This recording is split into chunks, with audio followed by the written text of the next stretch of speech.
Hello everybody, welcome to episode 5 of the World of Brickfilms podcast. I'm your host, William of AW Studios. Joins me today is my co-host, Sean Willis of City Penta. Hello, yeah, I'm officially the co-host this time. Yes, yeah. Raphael, he told me that he didn't really have the time to really kind of co-host anymore. So so Sean Willis is our permanent co-host from now on. And our special guest is Zach Macias of Mindgame. How you doing? Hello. Hey, I'm doing pretty well. How you doing? Yeah, pretty good, yeah. Congratulations to Penta. Long live the Co-King. The cocaine? Yeah, that's exactly what I meant. I didn't know how to... I was going to do like a long live the king thing, but I know it's like a You two are the co-hosts. Oh, right. Okay, yeah. But, well, I think first off, I'd just like to say, congratulations on The Cleaners. It was such a fantastic film. Oh, thank you very much. Thank you. We're really happy to have gotten that one out finally. But but thank you so much. The response to it's been really, really incredible, and I'm really glad. People seem to like it a lot. Yeah, I mean, of course, we were waiting for a really long time, but it did not disappoint. Though it was, better than we could ever have imagined. Really, it was just it was a great film. No, thank you. That's really excellent to hear. No, and I know how long it took. I still feel kind of guilty about that, but I guess I'm also just really glad that the thing is finally done, and hopefully the next one won't take what was it, 2.5 years. I was just going to ask that actually. Yeah.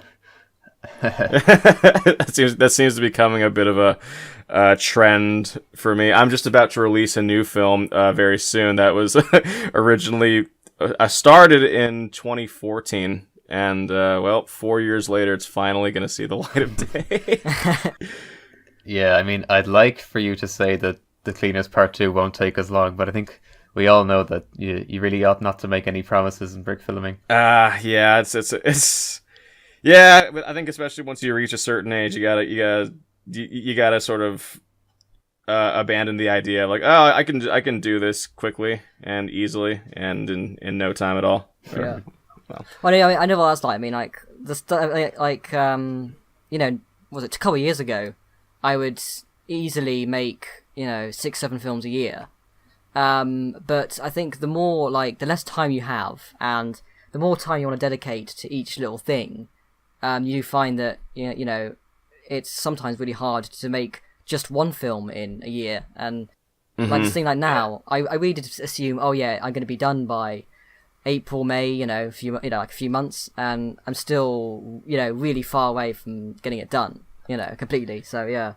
Yeah, that's why deadlines still kind of make me queasy. Yeah. I know exactly what you mean. I remember back in I'm back in 2007, 2008, when I was still a kid, I was still in school.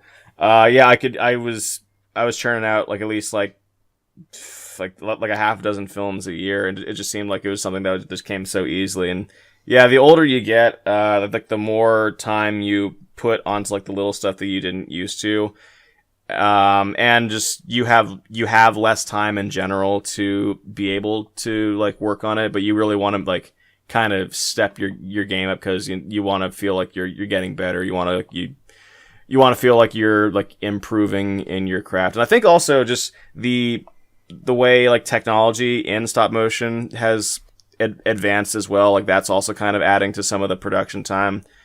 Like when I first got my DSLR, I didn't realize just how much additional work there was to, choosing between lenses and lens types, figuring out a workflow for shooting on raw images, and then having to add 2 or 3 different middleman programs just to even get it to a format that Adobe Premiere could read. There's a lot of additional steps that get added, I think, as the craft kind of advances forward. At least that's my observation. Yeah. I mean, yeah, it's the same kind of point, but I mean, obviously you would have had more time back in 2007, but even so, the films you were making back then were still more or less the top level of quality of the time, and there was so many of them. I mean, I remember those coming out at the time, and they were like, yeah, it's basically the best stuff around, and obviously now, like, the Cleaners is like the highest standard of quality, but you can see the difference. So you couldn't imagine trying to make more than one Cleaners every year. Yeah, and so that's different. I appreciate you saying that. Like, Nathan and I worked our I don't know what I can say here, but we worked our butts off to try and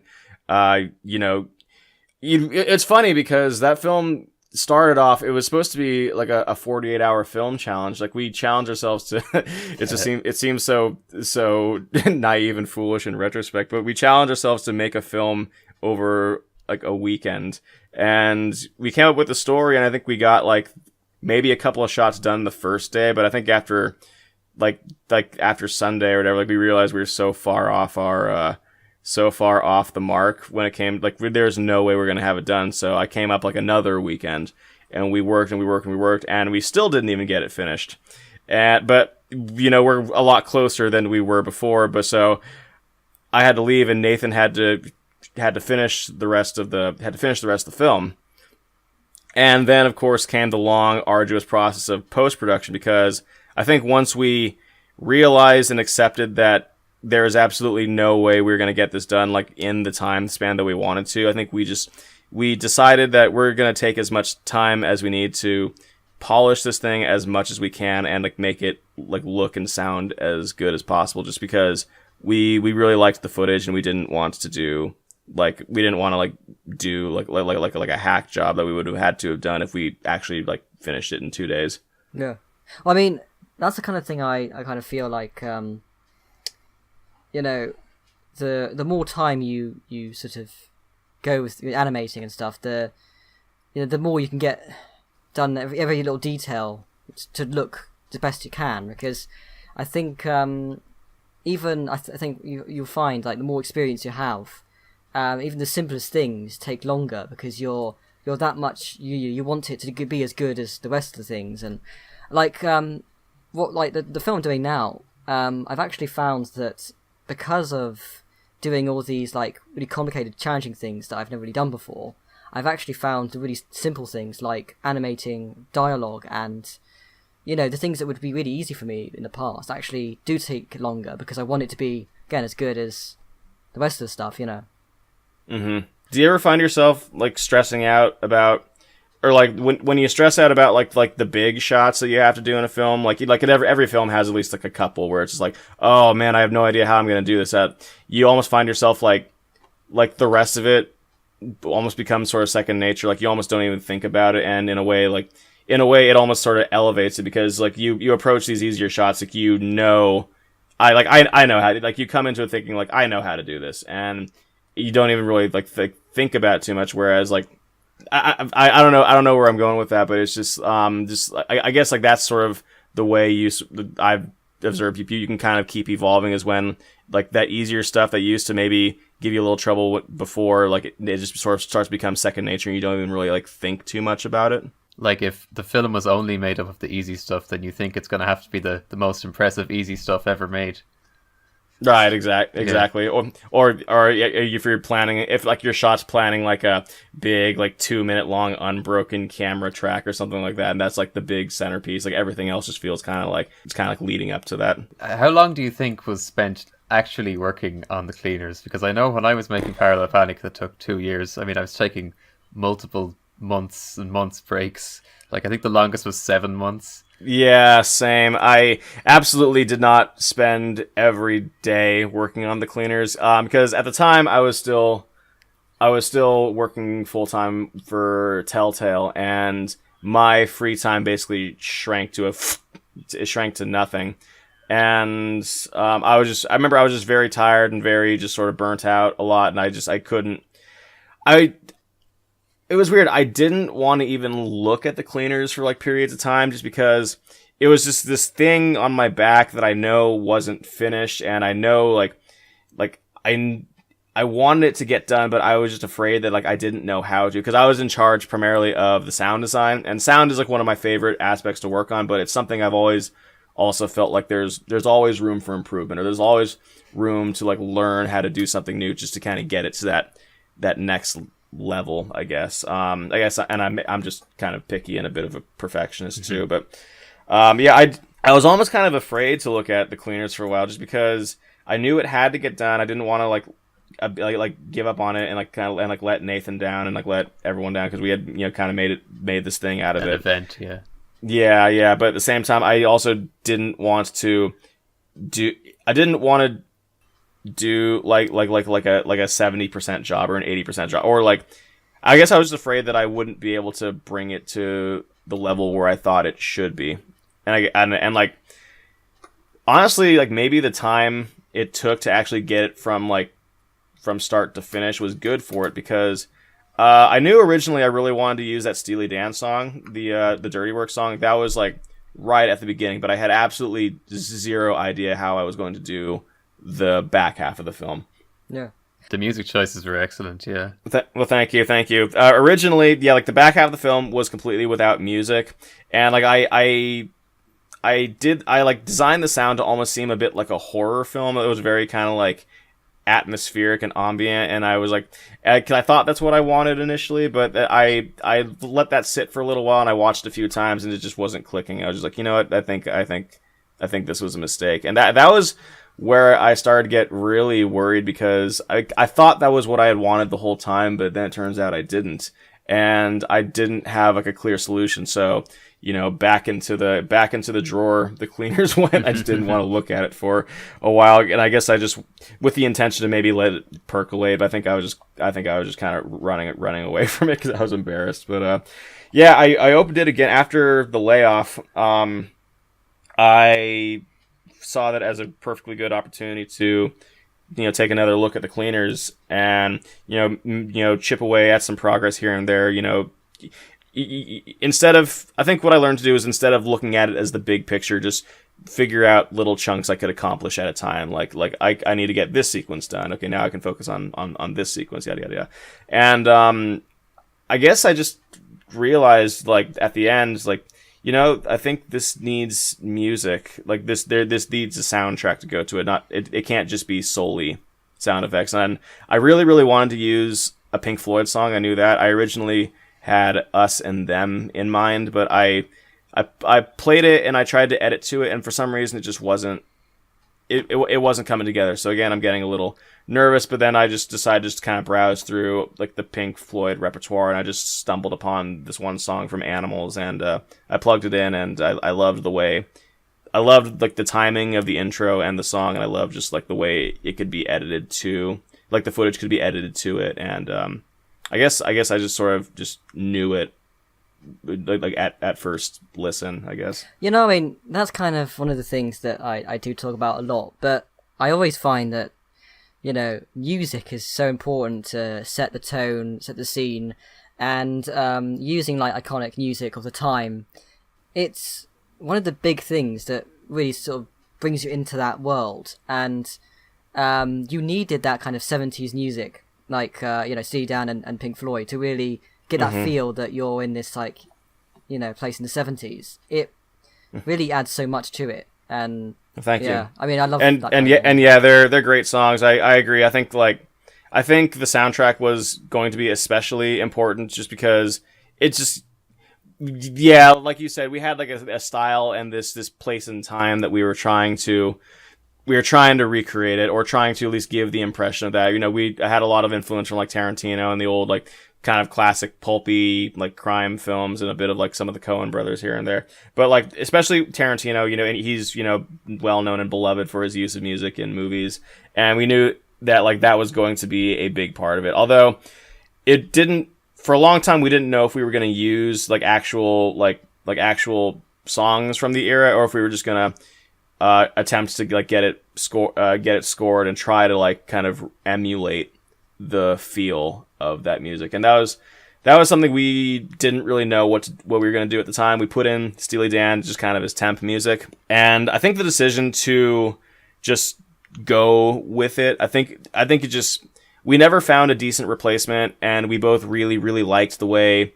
that the song like factored into it, and we liked the mood that it set. And I think we realized that I don't think there's any way we're gonna like recapture this with something else. I think this is it, and I think we both mutually agreed, like, okay, so we're not gonna get, we're not going to make any money off this video, but like, you know what, whatever. It's for the good of the movie. It's we'll make that sacrifice. Yeah.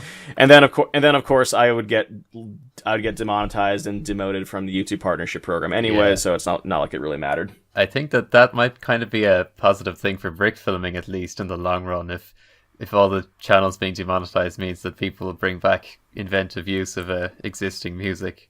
I actually agree, and it's freeing in a way, like not having to worry about everything being strictly cut. I mean, obviously you want to have as much rights as you can, but at the same time there's a little more flexibility to venture out and be creative. Yeah, that's one of the things exactly. that I feel like, because people that like me that started out in recent years, the way the YouTube algorithm works is that we've never really got that many subscribers. We're never going to have massive influx of people at one time. So there's that whole thing of it would take years really for me to ever even be considered for that kind of being monetized. So there's that kind of feeling I sort of think of, forget it. Just make a film with loads of classic songs. So I don't have to worry about it anymore, I mean, at this stage, you'd have to be uploading every day or every week, twice a week, But I think it's very easy to get attached to temp music, especially if you start editing to it and you have all the beats in place. Then it just seems like nothing else can go there. Right, because you almost sort of begin to form just like the idea of that film or that scene just set to that music, and anything else just starts to feel wrong. Yeah, or starts to sound part wrong. of the identity. Yeah. Well, I mean, that's a case of in the film I'm doing now, I've got a song by Electric Light Orchestra, which I'm a massive fan of, and again, I've got this particular song which goes so well with what is happening. I just kind of think, this is the soundtrack to my film, and I could just never imagine any other thing being played. I couldn't imagine some kind of royalty-free music being played instead, It's more Kevin MacLeod. Yeah. But yeah, man. I say if it fits and if it's exactly what you think the scene needs, go with it, man. Yeah. Yeah, I think it's a quick way of really enhancing a scene if you choose it well. Yeah. But actually, now that with the cleaners being on your back for so long, does it feel strange to actually have it released and behind you? Yes and no. I for so long I had gotten so used to the idea of it just being this thing that I had to do, and maybe in a way I was putting it off just because I was so used to just having this project on my back, and I don't know if it was a motivator or if it was just I don't really know, but I mean I think I'm still kind of in the relief phase. I think I'm still a little shocked that it actually happened, and especially that it was as well received as it was, because I think everybody kind of goes through this, but there's always that last minute paranoia right before, especially when you release a big project. Oh man, is anybody gonna like this? Are people gonna hate this? I can see the flaws in this, but are they going to be able to? Did I just put however much time of my life into this for nothing? And so I mean, I'm definitely glad that that's over and the film's out and it's done. And I guess it's a little weird because now I actually get to start to think about, okay, what's my next project? And whereas when I was start looking at, okay, what's my next project? Whereas I kind of actively resisted that while I was working on Cleaners and this other film that's going to be due out soon, just because I guess in a way just having them and just not working on them was kind of creatively stagnating. I wasn't thinking about new projects. I was just constantly worried about getting this one done so that I could move on to the next one. Yeah. So I guess I might as well sort of ask, how did you discover brick filming? What got you into it? How did I discover brick filming? Well, I first discovered stop motion when I was 13. A friend of mine from my old neighborhood and we were bored one afternoon. We were just hanging out in our little cul-de-sac, and he asks me if I want to make a movie. And we were skateboarders back in the day, and we had bought video cameras to do skate videos, because that's what we were really into that. So that's what I figured we were going to be doing. But he goes into his house and gets his camera, he gets a stuffed animal and a whole bunch of chess pieces, and he shows me what stop motion animation is by like just moving them on the sidewalk and like pressing the record button on and off like really quickly, like the old classic I don't know what I'm doing style of stop motion. But yeah, it was this thing that I had never known before, and I'm pretty sure I had seen like Wallace and Gromit and Nightmare Before Christmas, but I had never like put two and two together about how they were actually done. And I guess I guess call it love at first sight, because I was like instantly captivated and I just wanted to keep making more and more and more. And we made like several videos over the course of like the weekend, and then we like moved on from it. But I guess I just sort of had the bug, I guess. And then when it comes to brick filming, a couple of months later, it would have been towards the end of the summer, whenever Spider-Man 2 came out. I remember the details of this very vividly for some reason. But I was browsing around on Yahoo, and I saw that there was a link on the front page to a Lego Spider-Man video made by Spite Your Face, which, I would discover, was Spider-Man: The Peril of Doc Ock. I don't know if you guys have seen that one. Yeah, of course. Yeah, we talked about it quite a few times. I think everyone's seen that one. Yeah. Of course, it's Spite Your Face. Who hasn't seen it? But anyway, so I saw that, and like it just absolutely blew my mind. It was one of the most incredible things I had ever seen in my life to that point. It was like just these massive, big Lego sets. Just the quality of the animation was spectacular. It was funny. It was well shot. Like the special effects were like practically seamless, and it was just creatively like one of the coolest things I'd ever seen. And you know, now that I'm just getting into stop motion, you know, I got all these signals firing off in my head, and I realized, like, wait a minute, like I have a large pile of old Lego bricks that are just sitting in my closet collecting dust. Like, maybe I could do this, and I guess the rest is history from there. Yeah, cool. So who would you say are your kind of biggest inspirations within the brick filming kind of, you know, community? Within the brick filming sphere? Yeah, yeah. Ooh, that's a good question. I've been in brick filming for, geez, how long has it been now? I mean, over a decade, and it's, you know, a lot of really talented animators have come and gone. Some have stayed, which is, you know, incredible. I think like my early inspirations, Spite Your Face, you know, was sort of they sort of planted that flag for me. But Jay Silver was another really big one. He created like the Gauntlet and the Rise of the Empire trailer and a bunch of other stuff.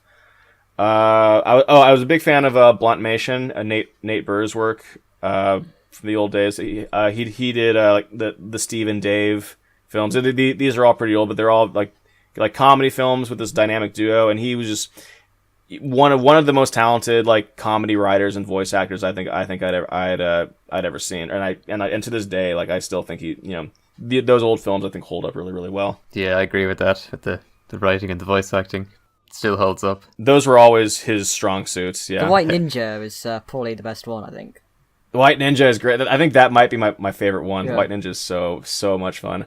Let's see, who else? KG, well, James Moore. He's gone through at least like 3 different usernames over the course of the last 13 years. But I think it was originally the Karate Dude, then KG, and now he's Spastic Chihuahua. But I know him as James. But yeah, he was always really funny. He had another comedy duo, and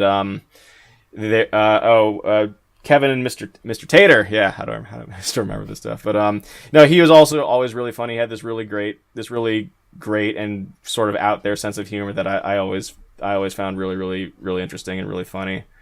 Let's see. There's an old brick filmer named Quake Films Dave. He also did a lot of comedy brick films. Those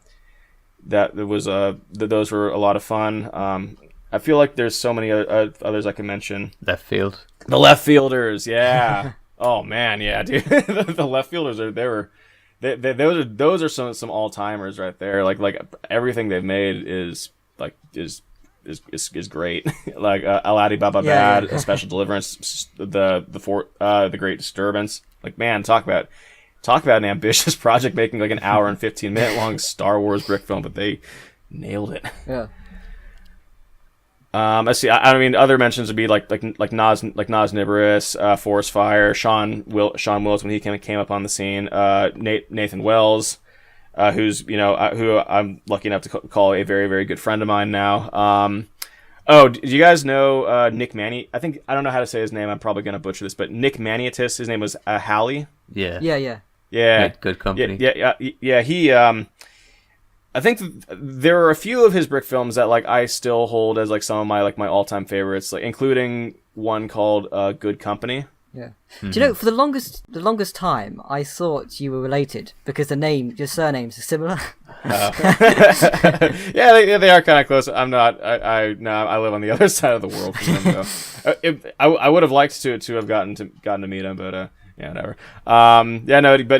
Hit and Run, a film he did called Hit and Run, which was like this cool like non-linear thing he did. Like I'd never seen like a story like that before. That was pretty influential. And Good Company was like the first horror brick film to like legitimately scare me. Yeah, that was a classic. Yeah, he certainly pushed the boundaries at the time with the stories he was making. Mm-hmm.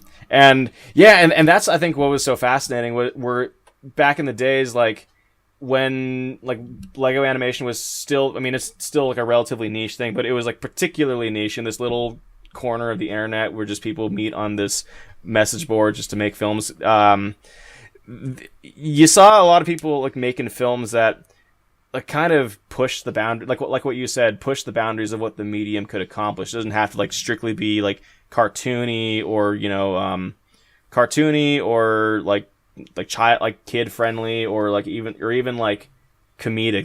Like some people were able to really kind of go into some more interesting and more mature territory, but like not in a way that was like overly pretentious or anything like that. But I saw the birth of some really amazing storytellers, and I think that was what was so special about like that era of brick filming for me. I mean, one of the things I always find interesting about like the early days of brick filming, when I look back at the old films, is the kind of debates of like people had of can brick films be made with mature kind of stories, and can they have like certain things that that's sort of not really considered even kind of particularly controversial now, but it's interesting seeing that kind of the community being made, and that's really interesting. I think like looking back at the old films and and it's interesting to sort of see the evolution of that too, because I think this was even before my time, but there was an animator named Egoless,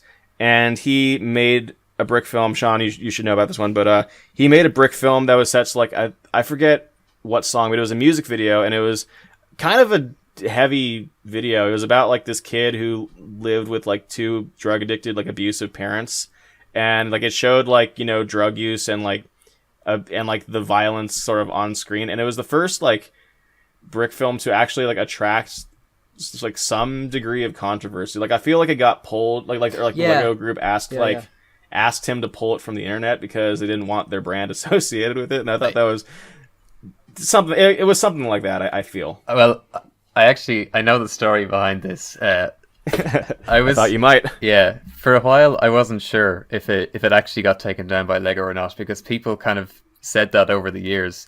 But eventually I managed to find a post by Egoless where he said that all these news stations were reporting on Girl and on Rick and Steve at the same time, and so the news people were contacting Lego saying, "Are you going to take these down?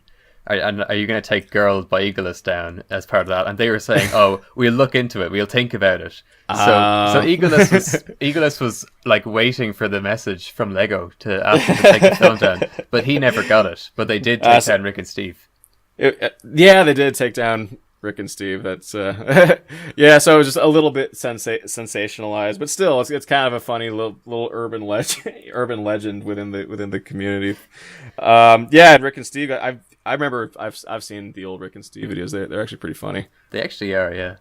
Yeah, and well, it would work out very well for them down the road. So didn't it turn into an actual series, didn't it, or something? Yeah, it was this short-lived little. I think it was like an MTV series or something. It was a sister channel of MTV. Mm-hmm. That was LGBT focused. Yeah, it was on there for like a couple of seasons, though. At least I'm pretty sure. And it was animated. 1 or 2, yeah. Animated by Mark Pitteau, wasn't it? He was one of the animators, Potter, yeah. Mm-hmm. Mm-hmm.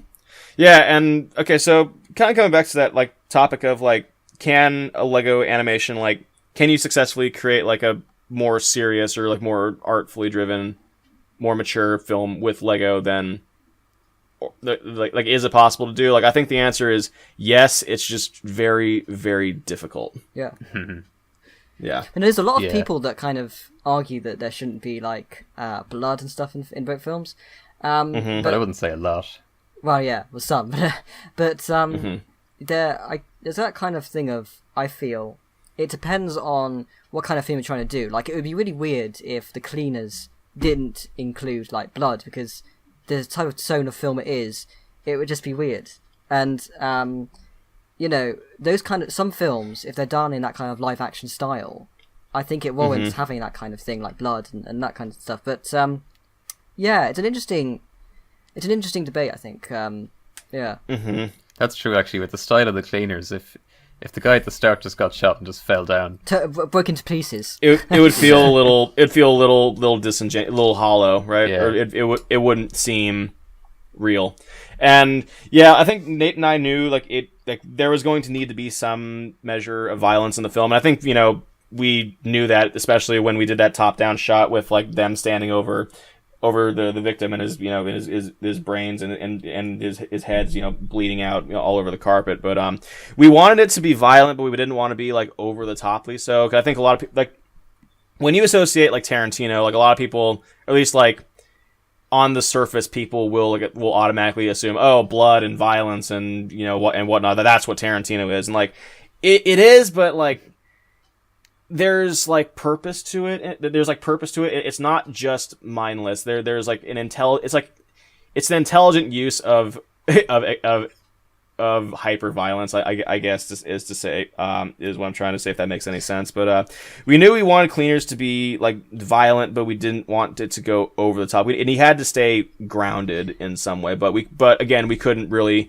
shy away from it, because that just the nature of the story demanded, you know, a little bit of that visceral quality. Yeah, to it. It had to be shocking at the start. What was kind of funny, like I heard quite a really kind of interesting kind of argument for blood in films, and because there is that argument that blood glorifies violence, but I heard someone say that in a way, having a film where there is no blood and it looks like you're just shooting ducks, it's like it's glorifying violence in a way that it's like it doesn't have consequence. Whereas with blood, it's ugly and it's horrific, and that's what violence is. That's an interesting. Yeah.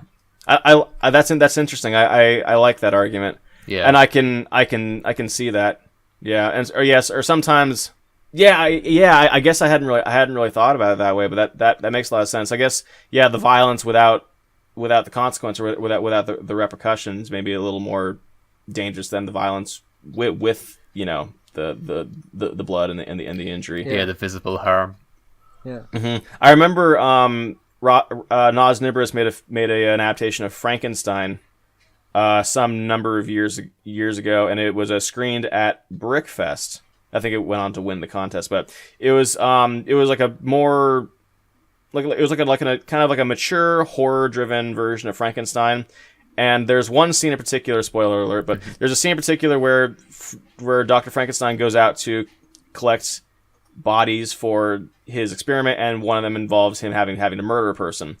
And he like sneaks into an alley and like sneaks up on a guy and like stabs him to death. You don't actually see like the knife go in, but like you can kind of hear like the the sound when the guy dies. And then there's this shot of the body being dragged away, and it's like caked in this like clay, like this very bright red clay blood.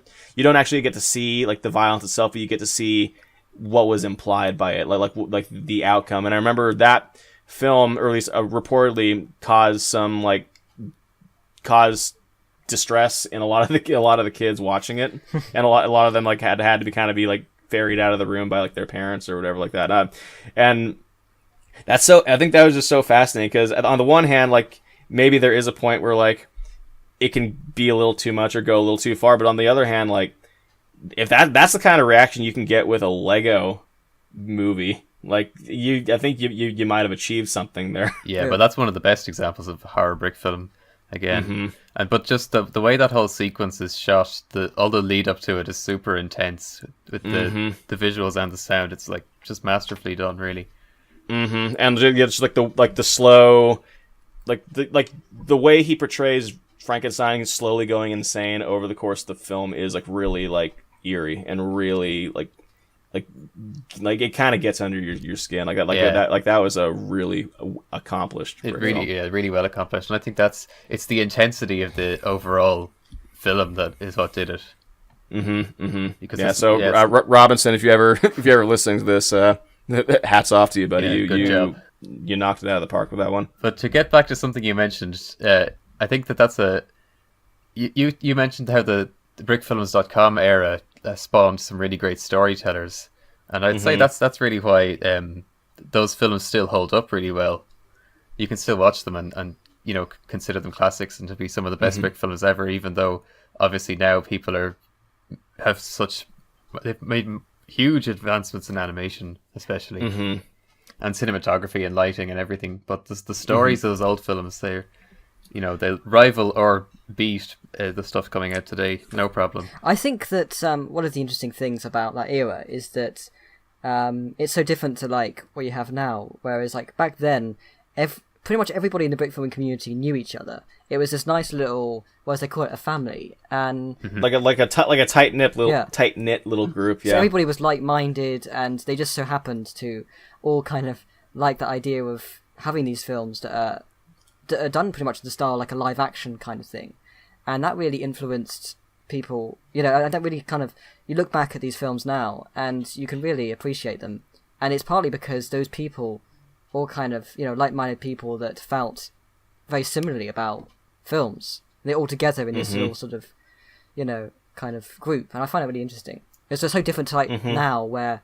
there could be so many influences from different people.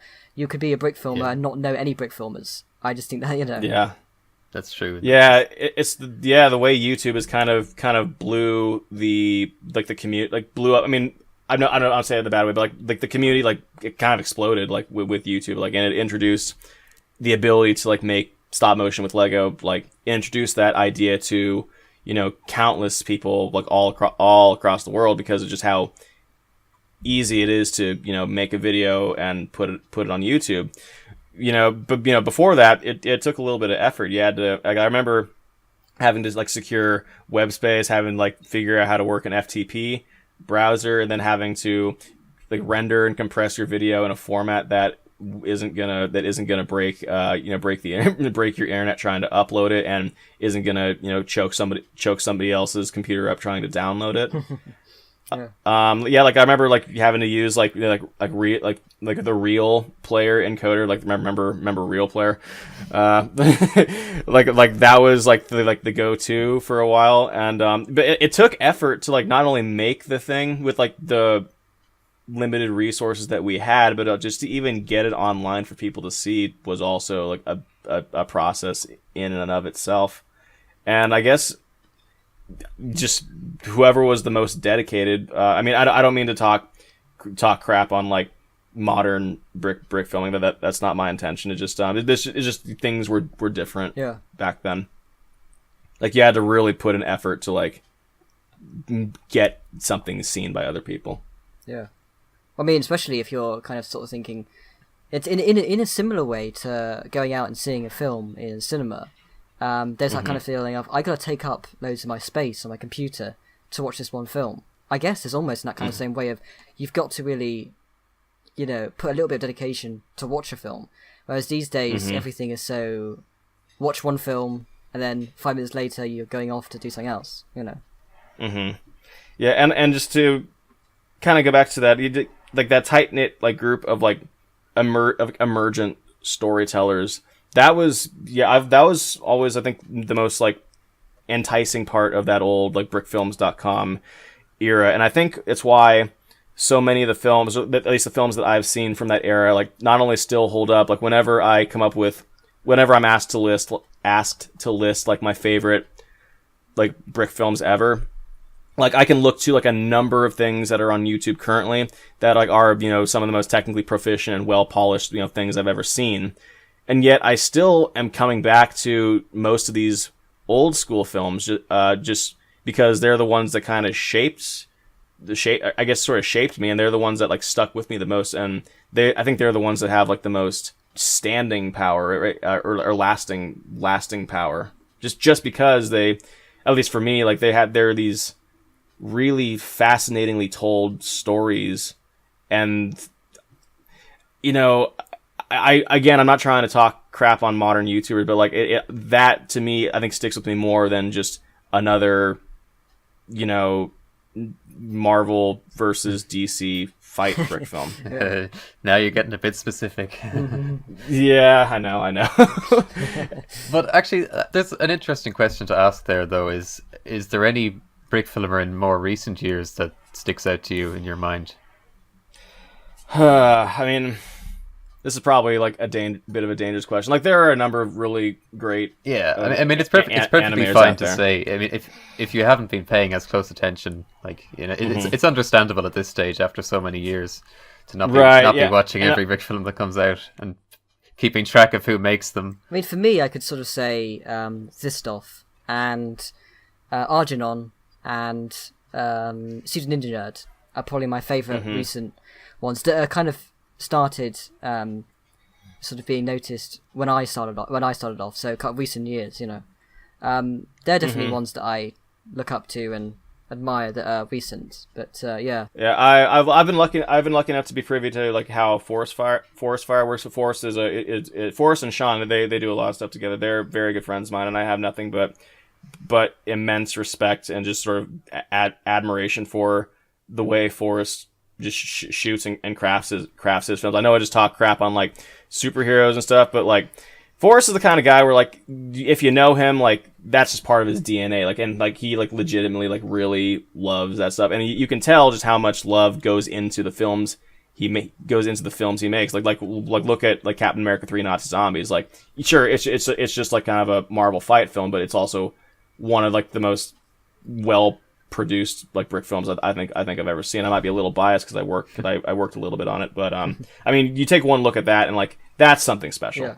I mean, definitely, I think when you look sort of beneath the surface, you do kind of come across some really great stuff, and I found that even with with Marvel, DC brick films, especially Star Wars ones, but I think this is a whole thing of more people are going to be making licensing films, and you always see them at the top. They're the ones that get the hundreds of thousands of views. They're the ones that you will see in the front page of like YouTube when you look up brick films. You need to kind of, when you look down, beneath that, you do find some good quality stuff, even say licensing things. It's kind of right. And again, I don't want to. I'm trying not to talk crap on licensed films because I know they're very big. Like Lego, really pushes hard on their licenses because obviously they're making a lot of money, and I mean, I'm all for whatever inspires you creatively. Like that's fine by me. It's just sometimes I just they're the ones that get the most popular, but at the same, I guess like what I sometimes had to ask myself is like, am I jealous of that? Uh-huh. Like is that what I mean? And it's it's a bit of a coming to God moment, but like do I have like any actual animosity towards them because I wish I had that kind of viewership, or like I wish that like the stuff I was doing could be that popular? And I think it's just one of those things where you kind of have to like kind of just sort of get over yourself a little bit and just kind of embrace the fact that like, okay, like I can either do this and go for like the big score, or I can just kind of stick to what I'm doing and just accept that like I'm gonna be like, this is not going to be as popular, but it's more like it's more in line of what I would like to actually be doing, and not to say like the actual like question of what do I want to be making is different for everybody, because some people really do want to be making these big popular IP franchise films, and like that, and that's cool, and then some people just don't, and maybe have something else in mind, and I don't know. But I think it's an interesting point about having to ask yourself if you're a bit jealous. But I think Forest Fire is actually a great example because you mentioned Nazi Zombies, and you look at that, you look at its massive view count, and you think that's fantastic. It totally deserves that because you can see how much effort has gone into it. It's a great film. You think that's wonderful, But you would remember back in like 2008 when Forest Fire was first becoming popular, and everyone on Bricks in Motion was going crazy in every thread, and yeah, Forrest got a lot of like undue hate, and like I think a lot of it came down to just like but like people, his films. I mean, I don't think he'd really mind at this stage, but like his films weren't all that great back then. Like yeah, from technical standards, people were doing like in the old days, like his old Lego Batman stuff. People were like doing a lot more like making a lot like more technically proficient films. So the people on Bricks in Motion were angry that like the classics from the community had no views, and we're getting buried underneath this new rise of a different kind of animation. So there's something to. There's something to both sides of it, I think. Like, if he had just exploded onto the scene with Nazi zombies straight away, I doubt every single thread would have been taken over by a flame war with, forest fire. I hate forest fire. And I guess people also forget that, like, I think he was like 11 when he started doing these. So like, 13. Yeah. But do you know what's funny actually? There's an old thread from 2008 with filmy guy saying that he hates forest fire. Yeah, I could find you the link. Please do. I'm gonna blackmail the hell out of it. It's actually like it's a pretty serious post. It starts off with, "Oh man, I hate that guy." It's great. That's so wonderful. But that just goes to show how times change, man. It's nice to see though. It's nice as an example of how people's opinions can change and how people will mellow out. I would love to see Sean make another Lego film. It's been a while. Actually, that's true. And like, Sean's one of the most talented animators I know. And like, I'm glad I get to call him a good friend of mine. But like, I would love, and he's doing great stuff over at Stupid Buddy. But I'd love to see him just make another Tim and Fred or something. For sure. I loved Tim and Fred. Yeah, like he's easily one of the most talented Lego animators that we've ever seen, and it's absolutely it's no surprise that he's gone over to full-time professional animation. It's totally natural progression, but yeah, it would be nice if he made an original film again. I mean, I don't know how long it's been. I guess technically, I mean, we did work on the Lego Star Wars teaser trailer, so that's like kind of there. Yeah. I'd love to see him do like another personal film. But like going back to like how things change and stuff, like opinions and stuff, and I honestly cringe when I look back at some of the posts I made only a couple of years ago on Bricks in Motion and see how much my opinions on things have changed. Like example, there was one moment when I was talking about, I think, violence, and there was one film that I thought was particularly violent, and I put on like an angry sort of comment saying there shouldn't be violence in brick films. You should never have this kind of thing. And it's interesting to see like what you were like when you were. And I mean, this is not long ago to me, but that's also a bit of another staple of just the community that I remember is just like being with it for so long. You really do see like the evolution of people too. Yeah.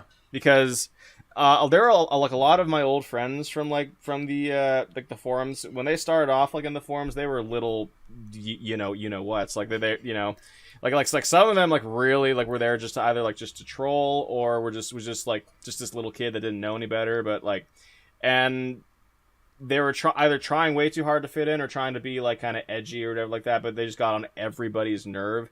And yet they still kind of stuck around, and like the moderators were there to kind of like whip him into shape a little bit, and then like years later they're like a completely like they've mellowed out or something like that, and they will become like this almost like a completely different person from who they start out as, and then they become like they just become another piece of fabric in the tapestry of the community. Like it's interesting. Like I've watched people kind of like grow up with the brick film community. Yeah. I mean, I'm not going to like name names, but there was somebody I remember when I was first on Bricks in Motion, who used to always criticize people's films, and then people would always kind of say, "No, actually, that's not right."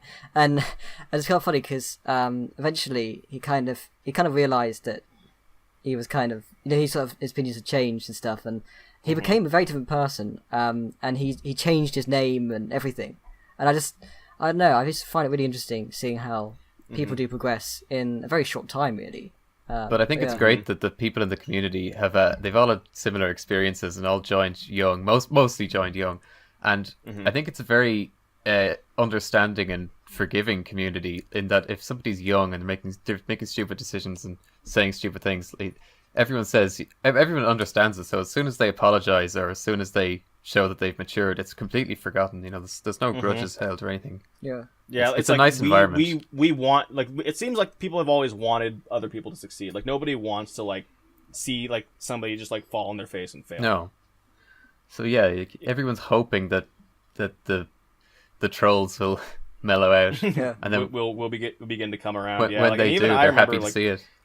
Yeah, like I remember, like I used to get a little bit of flack from like some of the old moderators on Brickfilms.com, and like in retrospect, like looking back on it, like I had it coming, you know, like, and I'm kind of glad for it, like, cause like, yeah, like I think it kind of helps like mellow me out a little bit, and like just kind of, and I feel like I just sort of became just like a bit of a better person for it. I mean, just I just like in terms of like how I like interacted with people, like I just.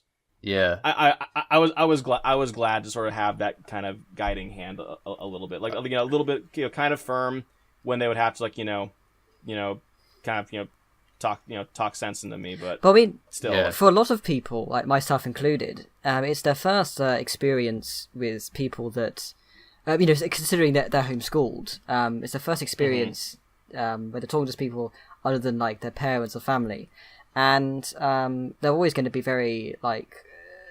They're not going, you know, they're going to be very different when they start out, and you know they do become a completely different person when they, you know, as years go by. Like I'm nothing like I used to be 3 years ago, because you know I've now had the influence from people on Bricks in Motion. Like yeah, and just like you mean that's just what happens when you get to know people and you meet people, and just people evolve, especially when, you know. Like you said, a lot of them are, you know, kind of find this hobby, you know, when they're young, and you know these are kind of the formative years of like when a person becomes like the kind of person that they're probably going to be, you know, moving into adulthood, and it's just kind of interesting to see like how people have been evolving like into that, I guess. Yeah, I've got a similar experience there. Like on the early years of Bricks in Motion, I was a bit of a troll, really. Trolling people in the chat and on the forum and pushing the boundaries of acceptable avatars and signatures. Yeah, and, I remember that. I like to take credit for getting GIF avatars banned. But at the same time, at the same time, I remember at the time I wanted my username changed because it didn't have anything to do with Penta in the username at the time.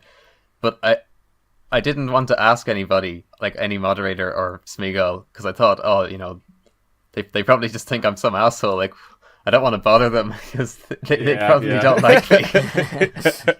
But you know, of course, eventually I became admin, so it just goes to show, like, just like no hard feelings or anything. How far you have come, how far a person can go, and just and it's not going to be held against you. That's really what I'm trying to get at. Yeah. Can I ask you where Silly Penta did come from? Well, yeah. So, I've used variations on Penta for online usernames beforehand, and that came from a character in Crash Team Racing, which was a penguin called Penta, and then I had a friend whose online handle was Silly Jim, and then we made a YouTube channel, and we had the intention to both upload videos to a YouTube channel, so we combined our usernames, and it became Silly Penta. But then interesting. There were no videos made, and I guess I just took over the channel and used it for my own purposes, so I became Silly Penta by default. I became the Silly Penta. I absorbed him. Your origin story. That's your superhero origin story. But you know, the funny thing is that Penta is actually kind of not a word you hear a lot, and I was walking around the street and on my way to work the other day, and I saw a van that said Penta Meats, and I just thought that was just really weird. Like because I'd never really kind of hear that word much, and I thought, wait, and I thought, wait, is that you? That's what you do in your spare time, you know? You deliver meat in a van, you know. Anyway. Yeah. So, right. One other question I wanted to ask. Yes. What would you say is the hardest scene you've ever had to kind of shoot in a brick film? I imagine that the fight in The Profession is up there as one of the hardest ones to do. Yeah. The fight scene in The Profession, that was an experience. Oh man, like I gotta think about this. The toughest shots. This is a good question. Profession is definitely up there. I would also The documentary animation. the documentary had a couple pretty big shots. Although I don't think I worked on like the hardest ones. I was only there for like a couple of weekends. I worked on the stuff in the park, and I think some of the stuff in the forest. I mean, if you've seen the documentary, I mean, Sean, you have. Yeah. I've seen it, yeah. I remember And you've seen you animating the shot where the character falls in the forest, which was took forever on stream. That took Oh yeah, I forgot we streamed that. Yeah, that shot took a while to do. Yeah, I think that was just a matter of getting the character to balance properly and having to like rig it so that she could fall. But I only worked on the park shot and that shot in the forest. I don't think a whole lot else actually. I would have liked to have worked on like the on like the Chihui sequence or like the stuff in the cave, but no, or the other stuff in the forest. The forest is so gorgeously shot, and I think Phil and Nate absolutely crushed the lighting on that one. But anyway, most difficult shot I've ever worked on. Sorry, I'm getting away from the point. Probably the fight scene in The Profession. And if I had to do a runner-up, it's probably the opening, like long dolly shot from Cleaners. Yeah. Oh yeah. Is that the shot with the wire? With the phone cord. I think that shot took me about like 14 or 15 hours. I mean, it was something insane. Like that was like an all day shot. I think that was when I realized that when Nate and I both realized we're not going to get this done in a weekend. And all the viewers on stream. And all the streamer, and everybody who was in the stream also realized that as well. But I'm probably going to come up with like 3 or 4 other really, really tough shots that like after this is done. But I think I would probably say Profession is probably the toughest. I imagine thing that shot. Mirror's Perspective was a hard film to make. Mm-hmm. Yeah. Yeah. Mirror Perspective was really more interesting than anything, just because I didn't really know what I was going for. I knew I had this idea, and it was like a very vague, abstract idea, and it was hard to like describe to other people. But it was one of those things that made sense to me, and like I thought I could find a way to like make it come to life, like to take that idea and make something out of it. But yeah, I mean, as far as like the techniques I used to shoot it, like I didn't want to go with like a mirror effect, and I wanted to try and just animate everything side by side. So I had to get the lighting just right, the animation had to be timed just right, and like I had this like very like I like almost no set at all. So it was they literally just stripped down to its bare bones, just a base plate, 2 minifigures, and 2 lamps. And I had to make something reasonably compelling out of this weird abstract idea I came up with when I was like 16. But and I'm kind of rambling here. The actual like animation itself wasn't like that difficult. I think it was just the hardest part was like just making sure every frame it was, you know, they were matched as close as possible. Yeah. Well, I think we've managed to sort of talk about a lot of things. Do you think we should head over to the showcase now? Yeah, I'm good for whatever. Yeah, okay. So, well, my pick is Coffee and Carnage by Johnny Becquet. I think is that how you pronounce his name? Yeah, I think so. Yeah. I love that film. But basically, it's it was actually completed way back in 2007, but wasn't released until 2014, and it's made up of lots of individual subplots and characters, which all take place within a small diner. It's a dark comedy, and I can't really stress how dark it is, because it's easily one of the darkest book films you'll ever see. And Yeah. If you're not a fan of blood and violence, you're probably not. This is probably not the perfect film for you. But regardless, it's easily one of the funniest Brick films I've ever seen. I've never laughed as hard watching another Brick film, and I think the quality of the writing is up there with like Taco Trouble, the Biff and Mario series, and I think if that kind of sense of humor appeals to you, then I think this definitely will. It's definitely got that kind of similar sense of humor. But yeah, it's just a classic. Yeah, it's also, I think, one of like just the most stylish Brick films I've ever seen. Yeah. It has a really distinct look. Yeah, Coffee and Carnage was great. I was so happy when that one actually got released, because that was almost like another one of those urban legends where it was like hyped. It was like hyped up for so many years, and then just went completely radio silent. And like there was like a small handful of us that was just holding on to this little nugget of hope that it was gonna see the light of day someday. And then just one day out of the blue, it's on YouTube. Yeah, I mean, I think you must be like the longest waiting member of the community. I think I was. I was. I think I was the last bastion of hope for that film. I think I remember a comment on the trailer that was uploaded in 2007. Like, I think you left a comment like 5 years ago or something, or 6 by now. That's just, asking if it's still coming. Yeah. I really wanted it to happen. I really wanted to see that. So, I mean, at least, had you seen his earlier film, The Lego Clan?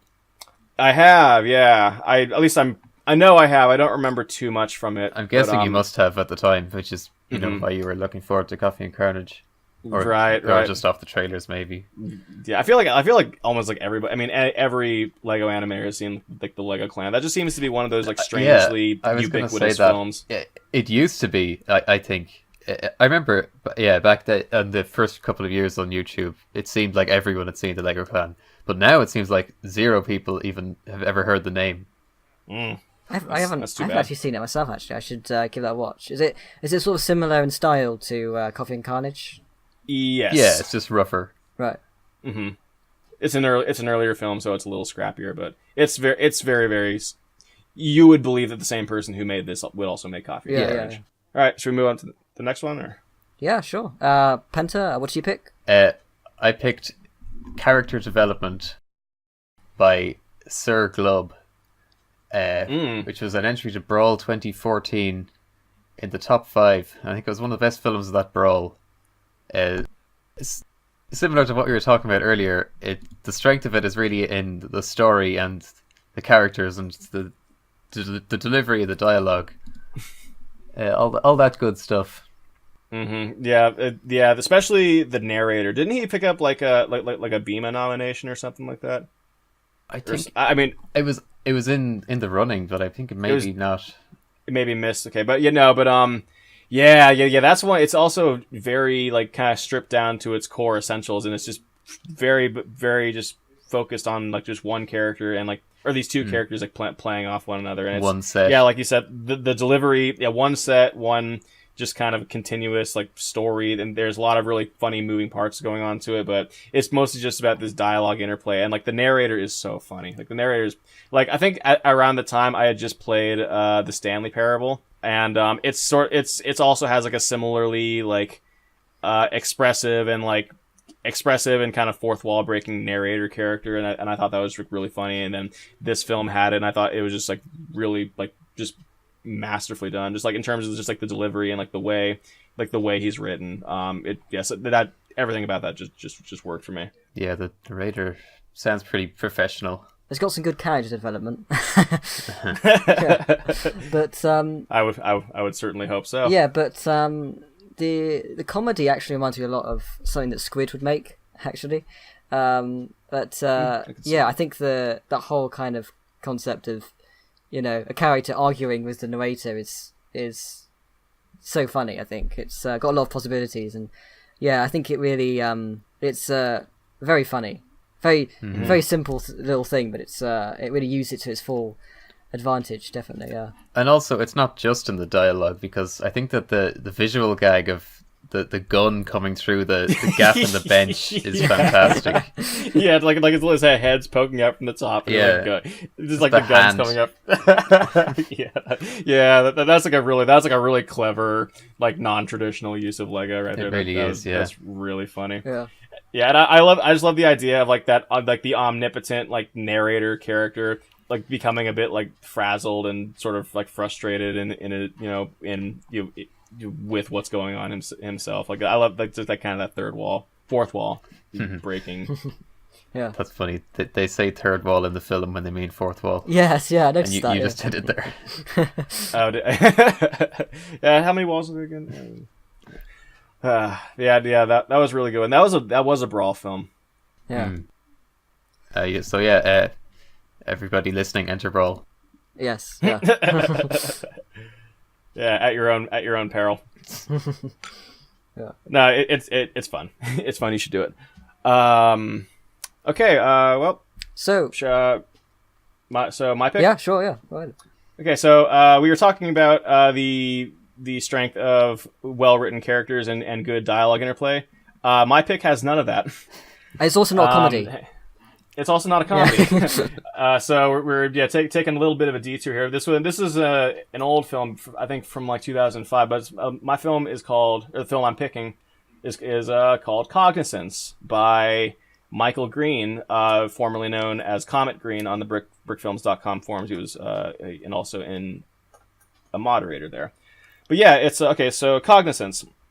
Cognizance is this short film / music video set to Coldplay's "Don't Panic," and it tells the story of, as we come to find out, a hitman who ventures into town to on a job, and he has just a number of experiences with other people, just passing him by en route to do this hit that influence him and kind of change his perspective on things, and he begins to have his doubts just about what he does and the morality of it. And it's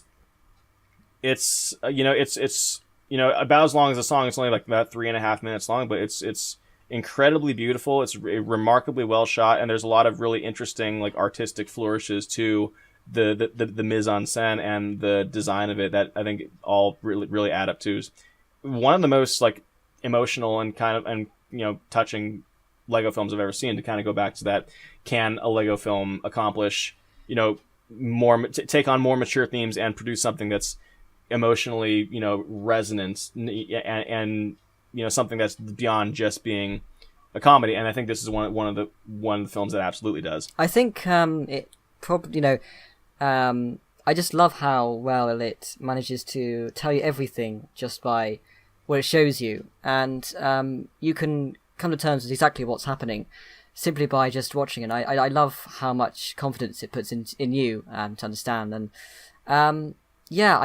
it to me it almost feels like the final scene of a really good film. And there's a lot of films a lot of people that would envy an ending like that. It's just so beautifully done. And the ending it's legitimately shocking, but there's a poignant, there's like a real there's a payoff to it. Like there's a poignancy to it, and it manages to be shocking, but also really like emotional and really like fulfilling, I guess maybe is the word for it. Well, I mean, it's bittersweet. Exactly. It's also great how when you've seen the full film, you realize how the title plays into it. I guess I never really thought about that, but I guess that there's almost kind of a I guess that is sort of just like the meaning of the title. That's funny. I hadn't thought of that, but it's just, and I've also never seen a film that like portrays so much emotion in a Lego character, and the only help it gets is like a couple of scenes of digitally animated faces, but otherwise there's so much like feeling packed into this little Lego minifigure character, and without a single spoken word of dialogue, just purely through like what you were saying, Will, through pure visual storytelling. Yeah, I'm a big fan of that kind of thing. And And an interesting thing about the film is that if you watch it closely, you can tell who has the gun at the end. Mm-hmm. Yeah, you can tell who the next assassin is. Yeah. Oh, really? Yeah, and it's you can. Yeah, it's a blink and you miss it clue, but it's there, and it was kind of this hotly debated thing for a little bit. Well, I'm gonna have to watch it, again now several times. Yeah, it's worth watching again. Give it a close look. Yeah. It's almost worth watching again just for that great tracking shot through the alleyway. Yeah, that's a masterpiece of a shot. One thing I was sort of thinking of when I was watching it again earlier. Is at all that scene in the documentary with the play area, is that at all influenced by the shot in Cognizance?